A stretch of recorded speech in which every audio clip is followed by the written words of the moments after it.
Salut! Alors voici l'évaluation sommative pour l'unité d'apprentissage 2.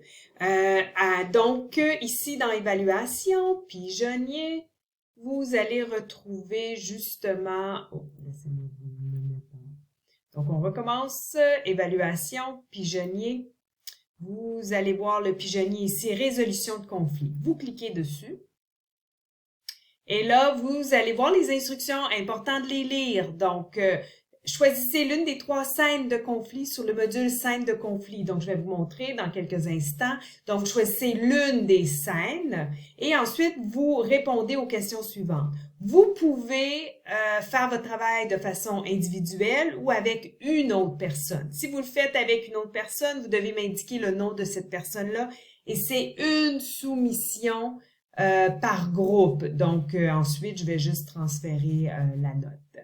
Donc, répondez aux questions suivantes en vous référant au module Les fondements de la résolution de conflit. Donc, il y a plusieurs modèles de résolution de conflit. Moi, je veux qu'on se concentre sur le modèle que je vais avoir présenté en classe et aussi qui fait effet là, du module en ligne LinkedIn Learning. Donc, quels 2 conseils donneriez-vous aux personnes pour instaurer un climat de confiance? Donc, si vous étiez coach en train d'aider les 2 personnages impliqués là, dans le conflit, dans la scène, qu'est-ce que vous leur diriez pour instaurer un climat de confiance? Encore là, on se réfère aux notes de cours, au module en ligne.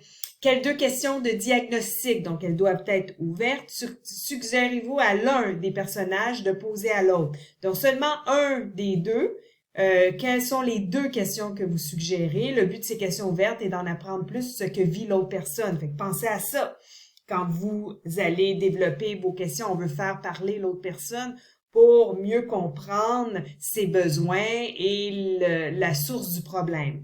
Quelle est la nature du conflit entre les 2 personnes? Identifier le problème. Ça aussi, on va en parler. Les genres de conflits qui peuvent se trouver entre 2 personnes, puis qui souvent va nous mener là, à être capable de bien identifier le problème.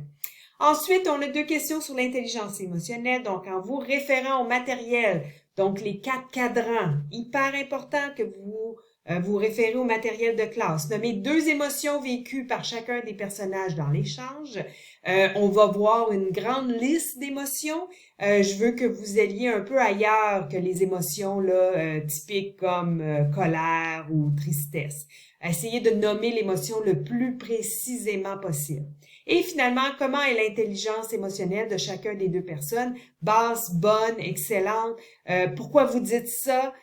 Puis c'est une réponse par personnage. Donc, vous devez vous prononcer sur chacun des personnages. Puis naturellement, vous allez encore une fois utiliser le matériel vu en classe là, pour pouvoir analyser en fait l'intelligence émotionnelle de chacun des personnages. Vous avez ici la grille, donc pas très compliqué. Et pour les 3 scènes que vous devez choisir parmi les 3 scènes, ici dans Contenu, vous cliquez scène de conflit et vous allez avoir les 3 scènes ici. Donc, vous en choisissez qu'une et vous faites votre travail seulement sur une de ces scènes-là.